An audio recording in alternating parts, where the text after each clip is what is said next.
Só alegria, beleza pura. Aqui é o Luiz Nazi mais uma vez. E vamos aí de mais uma videoaula aí sobre a história, que vamos falar um pouco mais sobre a história do Brasil. Vamos falar aí sobre portugueses, espanhóis, holandeses e açúcar, né? Então vamos falar da produção de açúcar, essa parceria entre portugueses e holandeses. Vamos falar também da União Ibérica, né? Que foi a união aí entre duas coroas aí, Portugal e Espanha. Então vamos lá. Perfeito, aqui temos uma imagem de um engenho, né, uma produção. Aqui no engenho, né, que era produzido o açúcar. Lembrando que no engenho você tinha mão de obra escrava, mas não somente a mão de obra escrava, você tinha uma grande parcela também de trabalhador livre, até porque você precisava de técnicos para trabalhar no engenho. Perfeito? Produção açucareira. Antes de falar da União Ibérica, temos que falar aí como foi a produção açucareira. Lembrando que a produção açucareira, a produção de açúcar, foi a primeira grande base econômica do Brasil aí durante o século XV até o século XVIII. O Brasil ele foi dividido no sistema de capitanias e foi estimulado aí a produção de açúcar, até porque o açúcar era uma especiaria e um produto que tinha um mercado muito grande, ou seja, ele gerava muito dinheiro quando esse açúcar era distribuído entre os países europeus. Então a produção de açúcar ela foi fundamental para a ocupação do território brasileiro, e ela foi realizada no Brasil com uma parceria entre portugueses e holandeses, né? Ou seja, Portugal ele já tinha parcerias com holandeses na produção de açúcar em outros lugares, então ele decidiu continuar com essa parceria no Brasil também. Os holandeses toparam, é claro, lembrando que o açúcar era uma indústria extremamente lucrativa nesse período, né?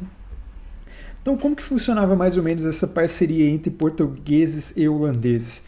Portugal cediu o território, né, cedia lá suas capitanias, cediu o Brasil no caso. Os holandeses entravam com dinheiro, com capital, as técnicas de produção também eram holandesas, e os holandeses pegavam esse açúcar produzido no Brasil e revendia, distribuía para os demais países europeus. Ou seja, lógico, os produtores de açúcar no Brasil eles acabavam ganhando muito dinheiro com a produção de açúcar, sim, só que o grosso do dinheiro da produção de açúcar ficava na mão ali de portugueses e também holandeses que ganhavam muito com essa parceria econômica, né? Perfeito. E a produção açucareira, temos que deixar bem claro que era produzida primeiro em latifúndio. Latifúndio é uma grande extensão de terra. Era baseado em uma monocultura, ou seja, no latifúndio onde você produzia açúcar, era só produção de açúcar, era uma monocultura, você só tinha um cultivo ali, né, o predominante.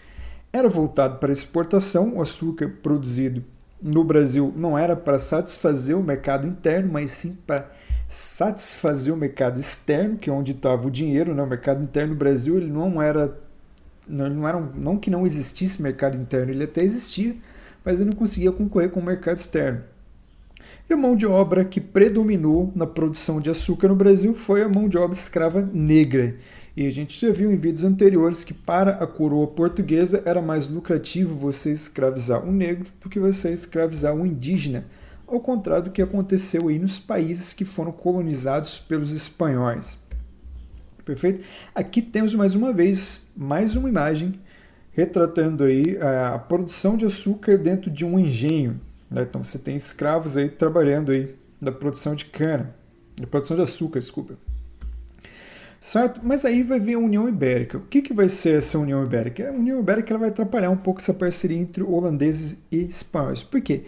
Porque tinha um rei chamado Dom Sebastião em Portugal, e o que acontece? Esse rei ele tinha uma ideia de construir um império português cristão no norte da África. Deixa eu só pegar aqui para ver se tem uma. Aqui você tem um mapa, tá vendo? Você tem aqui Portugal, você tem aqui Espanha. Deixa eu ver aqui. No próximo mapa dá para você ver melhor. E aqui embaixo você tem a África. Tanto é que quando os portugueses e espanhóis ficaram sob o domínio dos árabes, os árabes eles vieram pelo norte da África, que saíram do Oriente Médio, chegaram no norte da África e atravessaram aqui esse estreito, que é o Estreito de Gibraltar, e acabaram aí dominando tanto Portugal quanto a Espanha. Lembrando que essa região aqui de Portugal e Espanha é chamada Península Ibérica, por isso que o nome é União Ibérica. Porque, olha, você tem... E o que é uma península? Península é o quê? Ó, que bonito. É um pedaço de terra e um lado ele é ligado ao continente e os outros 3 lados ele é cercado por água. Se ele fosse cercado por água dos 4 lados, ele não seria uma península, ele seria uma ilha. Então, essa região aqui, que vem lá desde o Império Romano, né? Essa região aqui é chamada de Península Ibérica, né? Os países ibéricos, Portugal e Espanha. Então, Dom Sebastião ele tinha a intenção de descer com suas tropas aqui, conquistar o norte da África, expulsar os mouros. Né? O Dom Sebastião ele era um cara muito apaixonado por histórias militares. Então, ele queria promover uma grande conquista militar em nome do Império Português. Só que aí vai ter o problema, né? Ele vai para uma dessas guerras, ele vai lutar no Marrocos e ele acaba desaparecendo. O que vai criar também um mito, que é o mito do sebastianismo, né? Então, durante muito tempo, acreditou-se que Dom Sebastião ia retornar do nada para conduzir aí Portugal a ser uma potência mundial. O que não aconteceu, é óbvio. Por quê? Porque Dom Sebastião acabou morrendo numa guerra. Só que como não acharam o corpo dele, acabaram criando aí essa ideia, esse mito, né?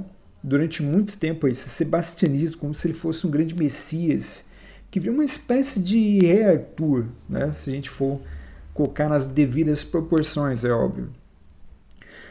Perfeito, então, e Dom Sebastião, ele já tinha, antes de acabar morrendo no Marrocos, ele já tinha uma vida extremamente conturbada, porque ele tinha sido coroado rei aos 3 anos de idade. Com uma criança de 3 anos de idade não pode ser considerada rei. Ele tinha vivido sob a tutela do seu tio-avô, que era o cardeal Dom Henrique. Então, o tio-avô dele comandou o poder até ele ter aí a sua maioridade.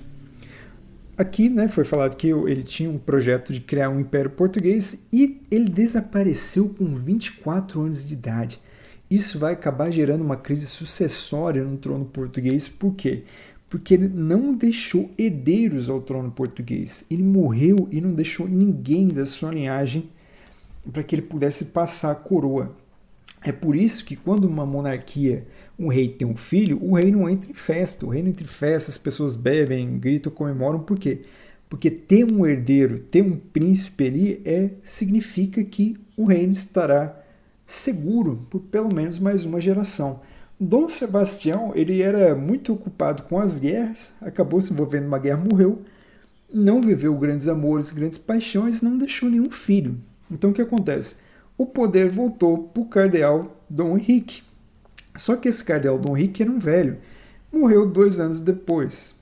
Então houve uma crise sucessória em Portugal. Falou, pô, a coroa ela tem que ir para alguém. Então, para quem que vai essa coroa? Ó, temos aqui o nosso famoso Dom Sebastião. Olha que menino bonito. Então, pessoal, quando Dom Sebastião morreu, ele deixou um vácuo no poder. O cardeal também assumiu essa coroa, acabou morrendo também. Então teve um vácuo no poder. E Felipe II, que era o rei da Espanha, ele percebeu que ele tinha laços familiares com Dom Sebastião. Então é nesse momento que o Felipe II ele vai querer exercer o seu direito sobre o trono português também. Então é nesse momento que Portugal vai ser anexado à Espanha para formar o reino aí, essa União Ibérica, em que Felipe II ele vai manter os portugueses na administração de Portugal. Ele não vai chegar lá, chutar a porta e acabar com Portugal e terraplanar e fazer mais um Estado espanhol. Ele não vai fazer isso. Mas os representantes portugueses que continuaram em Portugal, eles representavam os interesses não de Portugal, mas sim da Espanha. É como se tivesse ali marionetes governando Portugal ali somente para o interesse dos espanhóis. Isso vai também afetar o Brasil de uma maneira indireta. Por quê? Porque o Brasil é uma colônia portuguesa. Se os portugueses perderam sua autonomia, a quem que o Brasil vai responder? Aí que está o problema. Os portugueses continuaram na administração do Brasil, porém representando os interesses dos espanhóis. E é aí que vai esbarrar nos interesses dos holandeses. Por quê? Porque os holandeses eles eram inimigos mortais, eles estavam em guerra declarada com os espanhóis. Então vai rolar uma pressão para tirar os holandeses do Brasil. E antes que os holandeses pudessem perder, né, o seu acesso à produção de açúcar brasileira, eles decidiram invadir o Brasil. Olha, eles invadiram principalmente o Nordeste brasileiro, onde você tinha grande parte da produção de açúcar, e dominaram aquela região. Então, a invasão holandesa no Brasil, na região Nordeste, ela é uma consequência, sim, da União Ibérica. Então, os holandeses, para não perder, decidiram tomar de uma vez. Certo? E eles decidiram tomar de uma vez aqui para recuperar, para garantir aí o controle sobre a produção açucareira no Brasil. não é só sobre o açúcar, a gente está falando de um produto que na época valia mais do que ouro, né? Valia muito no mercado internacional. Então a briga aqui, no caso, é por dinheiro. Perfeito. Os holandeses dominaram grande parte do Nordeste brasileiro, principalmente a região de Pernambuco, aí a cidade de Recife, onde vai ter a administração de Maurício de Nassau, que a gente vai falar um pouco mais à frente. A presença holandesa no Brasil durou aí 24 anos e teve Maurício de Nassau como um dos seus maiores administradores. A população local ela até gostava do Maurício de Nassau e do governo holandês, por quê? Porque a primeira coisa que os holandeses fizeram para acalmar a população local é oferecer empréstimos para produzir açúcar. Então, estava fornecendo dinheiro, é óbvio que você não dá dinheiro, você faz um empréstimo para estimular a produção de açúcar. E os holandeses aí fizeram uma série de benfeitorias sociais que a gente vai ver mais à frente.